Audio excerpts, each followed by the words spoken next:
सरकार में थे तो इन लोगों ने खेती का कुल जितना बजट रखा था उससे कई गुना ज्यादा पैसा तो हम सीधे आप किसानों के बैंक खातों में भेज चुके हैं।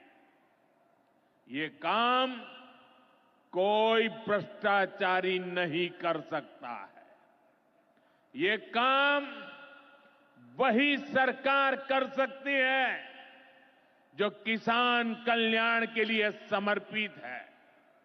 साथियों, कांग्रेस हो, जंगल राज वाले हो, इनके लिए आप किसानों की तकलीफ भी कोई मायने नहीं रखती।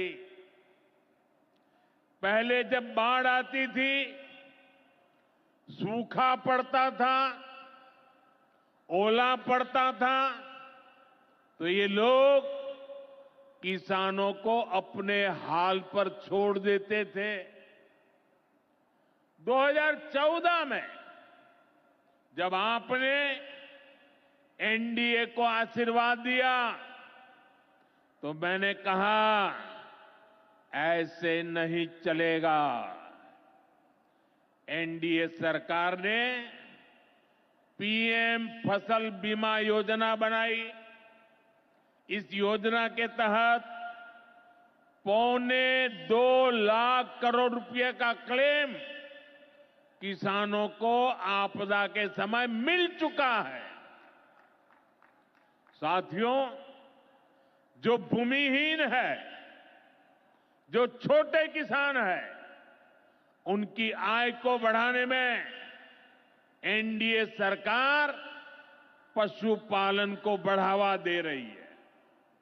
पशुपालन गांव में हमारी बहनों को लखपति दीदी बनाने में भी बहुत काम आ रहा है। देश में अभी तक करीब 1.25 करोड़ लखपति दीदी बन चुकी है। इनमें बिहार की भी हजारों जीविका दीदियां शामिल हैं। बीते दशक में भारत में दूध उत्पादन 14 करोड़ टन से बढ़कर, ये याद रखिए, 10 साल में 14 करोड़ टन दूध उत्पादन से बढ़कर के 24 करोड़ टन दूध उत्पादन हो रहा है। यानी भारत ने दुनिया के नंबर 1 दूध उत्पादक के रूप में अपनी भूमिका को और सशक्त किया है। इसमें बिहार की भी बहुत बड़ी भागीदारी है। आज बिहार में सहकारी दूध संघ प्रतिदिन 30 लाख लीटर दूध खरीदता है। इसके कारण हर साल 3,000 करोड़ रुपए से अधिक बिहार के पशुपालकों, हमारी माताओं बहनों के खाते में पहुंच रहे हैं।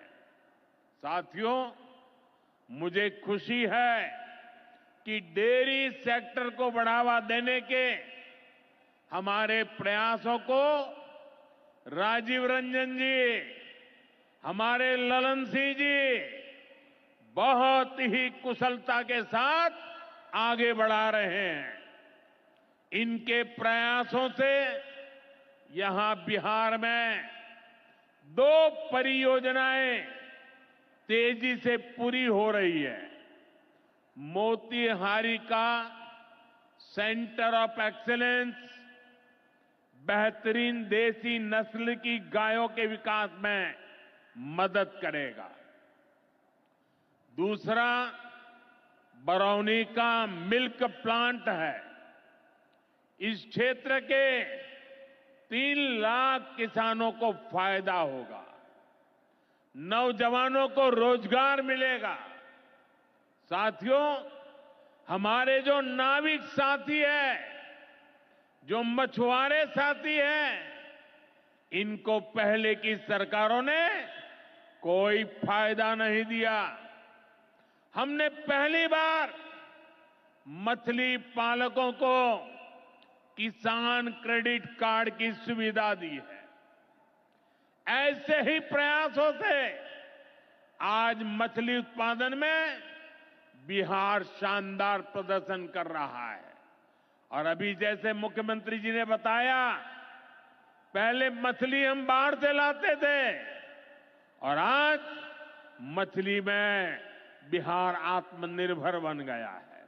और मुझे याद है 2014 के पहले 2013 में जब मैं चुनाव अभियान के लिए आया था, तब मैंने कहा था कि मुझे आश्चर्य हो रहा है कि बिहार में इतना पानी है, मछली हम बाहर से क्यों लाते हैं। आज मुझे संतोष है कि बिहार के लोगों की मछली की जरूरत बिहार में ही पूरी हो रही है।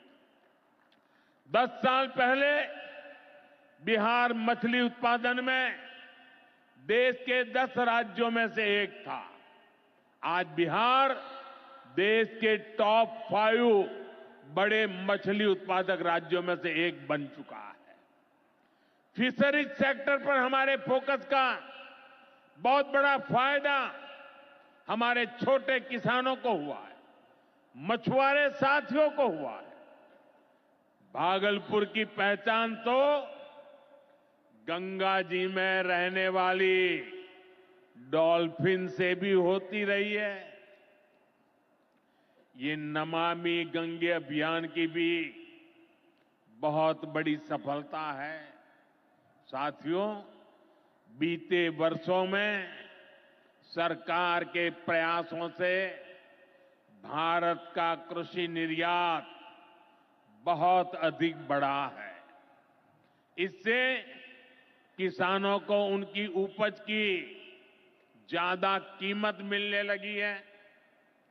कई कृषि उत्पाद ऐसे हैं जिनका पहली बार निर्यात शुरू हुआ है, एक्सपोर्ट हो रहा है। अब बारी बिहार के मखाना की है।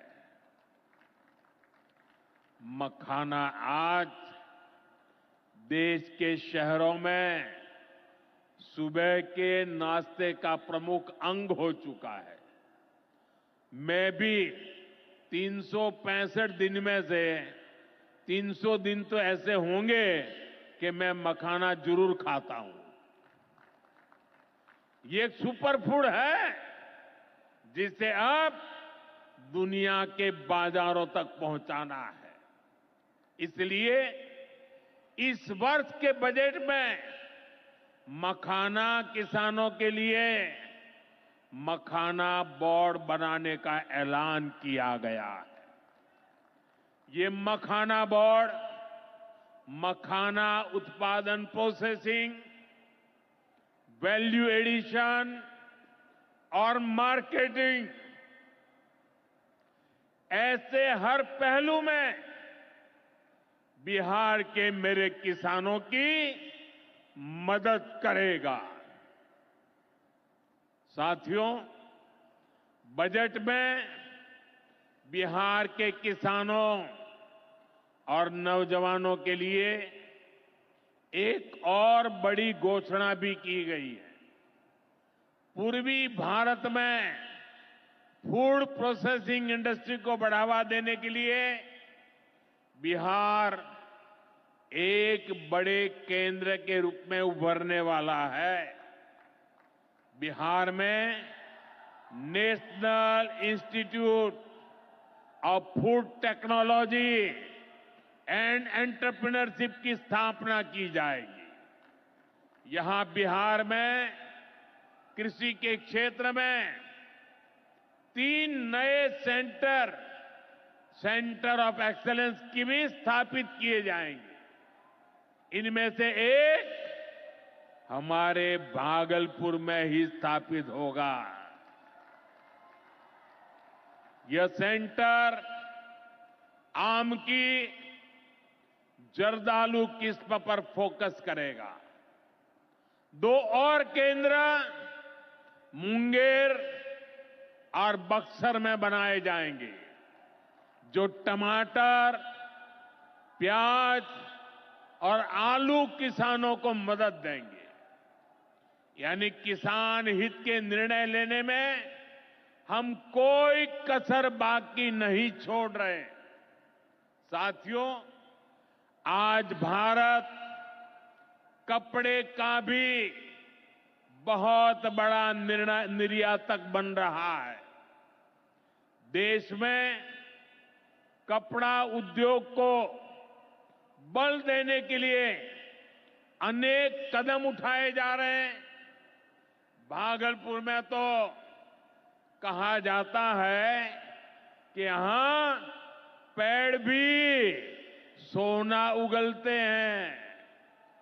भागलपुरी सिल्क, टसर सिल्क पूरे हिंदुस्तान में मशहूर है। दुनिया के दूसरे देशों में